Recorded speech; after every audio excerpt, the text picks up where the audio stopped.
Welcome to the Unitarian Universalist Church of Little Rock, where love is our teaching and service is our prayer.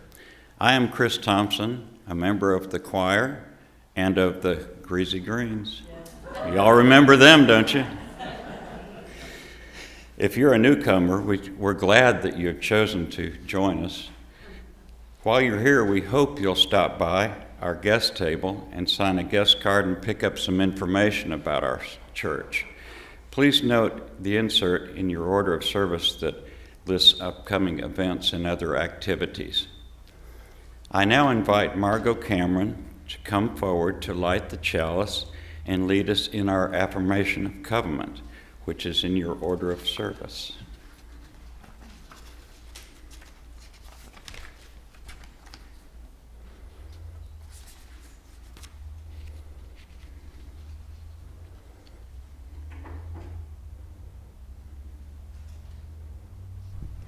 I light the chalice with these words: open our eyes to see what is beautiful, open our minds to learn what is true, and open our hearts to love one another. Please join me in the affirmation of covenant. Love is the doctrine of this church. The quest for truth is its sacrament, and service is its prayer. To dwell together in peace, to seek knowledge and freedom, to serve humankind in fellowship, to the end that all souls shall grow into harmony with the divine. Thus do we covenant with each other. All flesh is as grass, and all its beauty is like the flower of the field. So it says in the biblical book of Isaiah. And nowadays we can add that though its awareness is rather different from ours, the grass is also aware. It relates actively to and responds to its surroundings, drawing nutrients from sun and soil. Isaiah continued his thought: the grass withers, the flower fades, but the word of our God will stand forever. The Gospel of Luke reports Jesus saying, "Heaven and earth will pass away, but my words will not pass away." Interpreting this passage, the 19th century Unitarian, the Reverend Theodore Parker, wrote, "Nothing seems more fleeting than a word. It leaves no track where it went through the air. Yet to this and this only did Jesus entrust the truth. He took no pains to perpetuate his thoughts. They were poured forth where occasion found him an audience. He only bids his friends give freely the truth they had freely received. He did not even write his words in a book. With noble confidence, he scattered them broadcast in the world, leaving the seed to its own vitality." The paleontologist Richard Leakey said that instead of calling ourselves Homo sapiens, those who are aware, something that can be said of the leaves of grass, we should instead call ourselves Homo neurons, those who tell their stories. For this is the behavior that more than any other distinguishes us as a species. All the world's religions use stories, preserved in sacred literature or in oral tradition, passed down from one storyteller to the next. We tell stories to honor the struggles, sacrifices, and sufferings, and ultimately the learnings that our ancestors or forebears passed down to us. We tell stories to express a collective identity, to create bonds of community, to preserve values and meaning for future generations. We tell stories to teach. We tell stories to learn. We tell stories to know. Sometimes storytelling is a way of just figuring things out. Rabbi Zalman Schachter told of a time when his daughter asked him, "Abba, when you're asleep, you can wake up, right?" "That's right," he said. "And when you are awake, can you wake up even more?" He told that story, and then he cited a passage in the Talmud that goes, "Give the ear to hear what the mouth is saying. When the ear hears what the mouth is saying, the soul surprises the mind." When the ear hears what the mouth is saying, the soul surprises the mind. Stories work that way too. And television writer Stephen Moffat penned the modern proverb, "We're all stories in the end. Just make it a good one." A couple of years ago, during my pandemic found time, you remember that? I got interested in researching my genealogy because I was short on family stories. When I was a teenager, I brought a cassette tape recorder, remember those? Brought it along on a visit to my maternal grandmother and got her to tell me stories. And from that, I learned quite a few and learned more about who my grandmother was. That was my only previous investigation of family history, and I recall only a handful of family gatherings that became occasions when stories poured forth. I grew up having less contact with my father's family, so there was the bigger mystery. I knew my cousin Bob had done some research and traced the Beatles back to the times of the American Revolution, but I didn't know any details of that. My friend Constance, who some of you have met, had subscribed to one or two genealogy websites during the pandemic, and after she'd found out what she wanted to know about her roots, she offered to use the remaining time on her subscription looking into my family. So that's how I got started. I knew when I started that my mother's family claimed descent from 19th century German immigrants. I learned some more detail about that, some of the places in Germany that they came from, and I learned that most of them came in the 1850s and 1860s. From my audio cassette sessions with my grandmother, I had learned that her mother came with her parents in the 1880s. Grandma even told me the town she came from. Now I knew that she was the last of us to arrive. So I was able to fully trace my mom's family's German roots to 6 great-great-grandparents in addition to that great-grandmother, and this was quickly done. My dad's family stories were more vague. I knew a family story that the name Beedle meant church shusher, not usher, shusher. One who stands in the back and goes, shh. This would be a special kind of constable, I suppose. You might know that Beedle, spelled with an A, means constable. When I asked my dad about his family's roots, he said, English and Irish. So that's all I had to go on, besides the names that Dad told me or that I knew. I also knew that my cousin Bob, my dad's older brother's oldest son, had done some research and had traced the Beatles back to the American Revolution. As he put it, there was a Beetle rowing in the boat when Washington crossed the Delaware. I don't know if that's true, but I did fairly quickly trace the Beatles back as far as that to Revolutionary War veteran Joseph Beedle, the first Beetle in our line to go west, in his case into the Northwest Territory.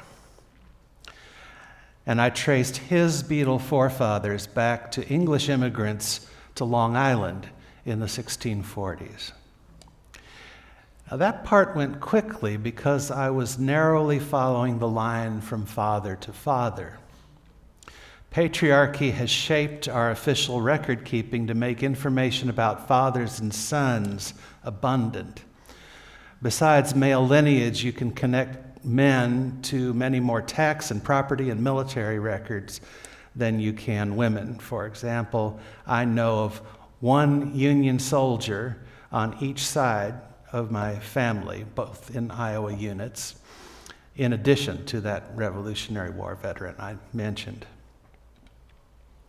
Now, I talked with my sister about the patriarchal shape of records, and afterward decided to use the data I had so far to draw a chart of the mothers instead of the fathers, following a matrilineal path. For each of our grandparents, I was able to chart only their mothers and grandmothers. My research path based on our grandparents' last names had steered me away from any other foremothers. And I want to talk about that for just a moment.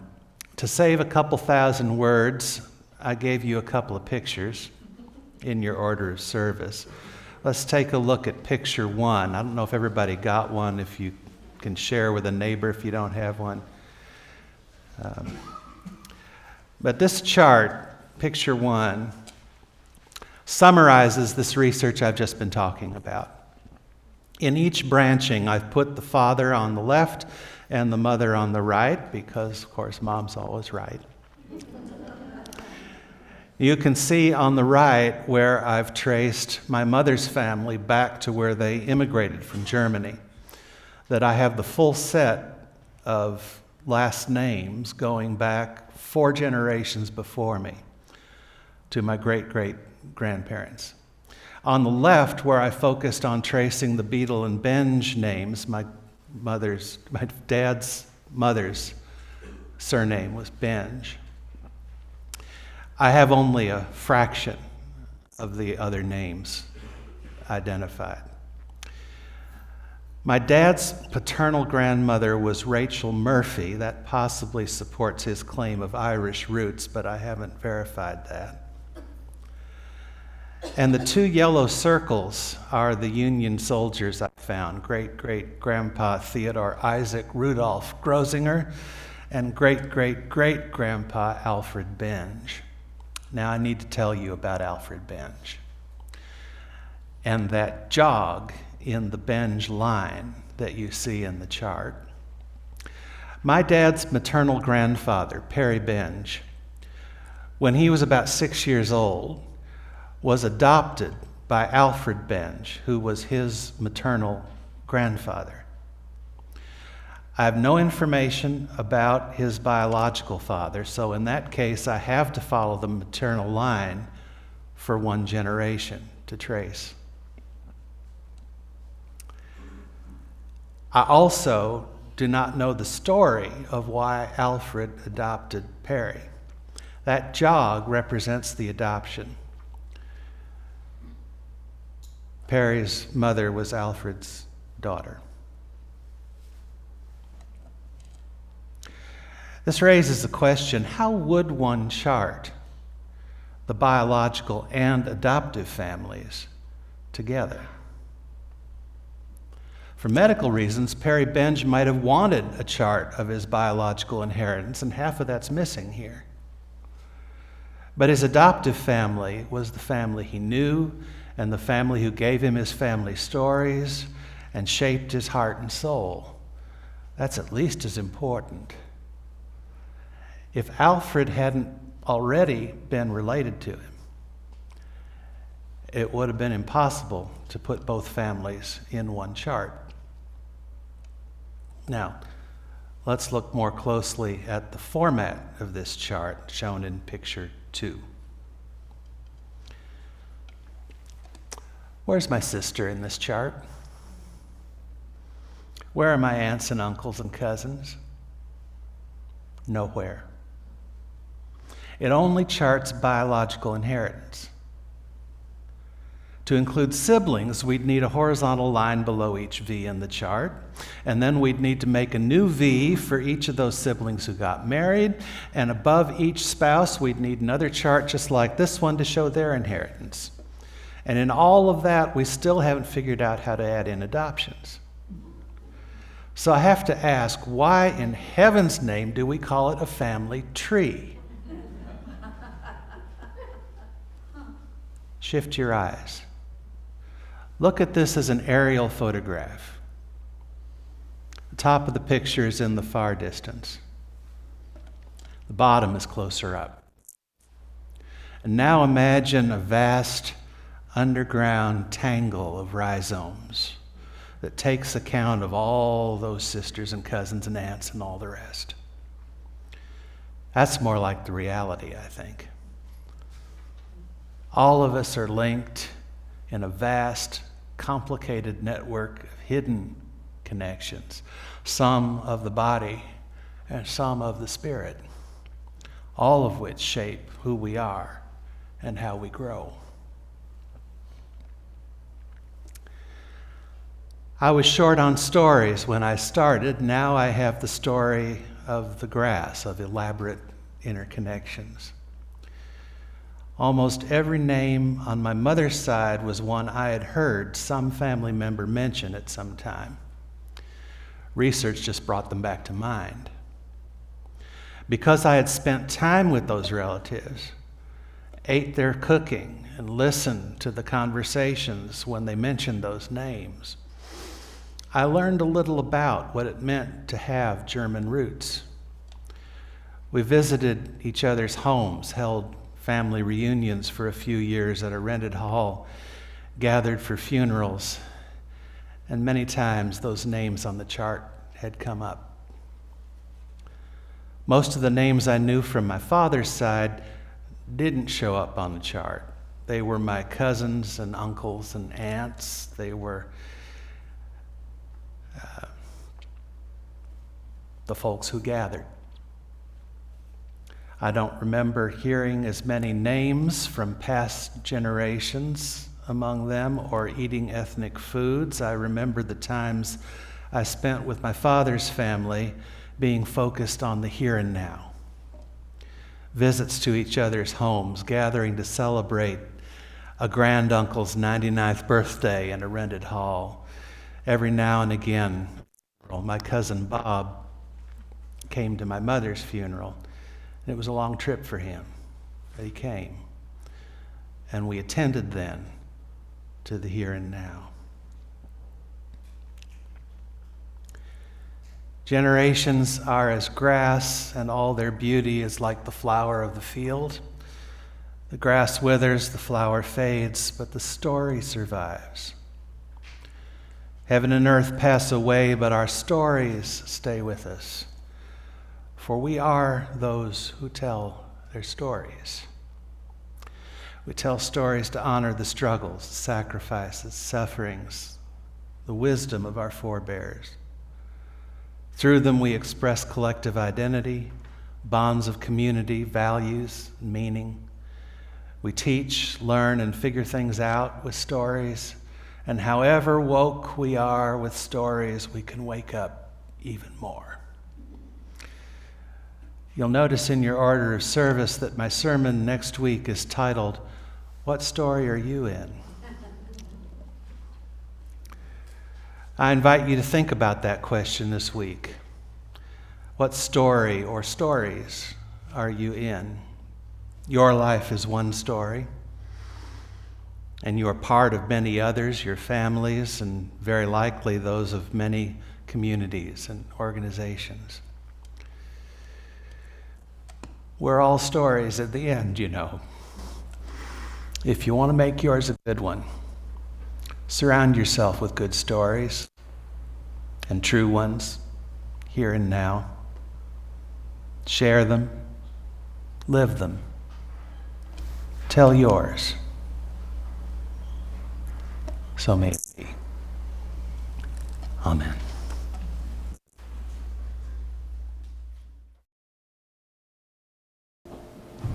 I invite Margot back up to extinguish our chalice. Please join us in saying our closing words, which are in the order of service. Go out into the world in peace. Have courage. Hold on to what is good. Return to no person evil for evil. Strengthen the faint-hearted. Support the weak. Help the suffering. Honor all beings. and may you make your story a good one.